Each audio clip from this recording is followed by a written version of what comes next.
Hello mga sadik, this was one of the things I was ecstatic about nung umuwi ako sa amin. Magayaya ipafuto-futo ako tanadalang tadwa to baguto tetay.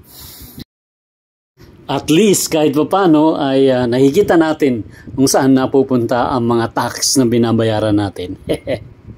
Itong binabaybay namin is the Cabagan Santa Maria Bridge.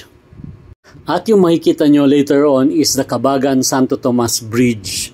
Itong dalawang bayan na ito ay masasabi nating nahiwalay sa mainland dahil sa Cagayan River, ang longest river sa buong Pilipinas. Magandang development ito para sa kaunlaran ng mga bayan na nabanggit. Gonna are the days na nahihirapan tumawid ang mga residents dito, lalo na kung tag-ulan at yung taunang pagbaha na ang Cagayan River ay talaga naman nagiging parang mini dagat ang dating. Bago ang mga tulay na ito ay mga bangka ang ginagamit.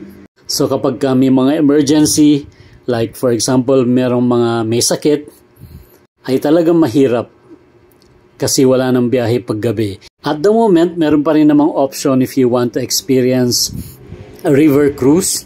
River cruise? Yeah, why not? God bless, mabalot ang paggiraw, no?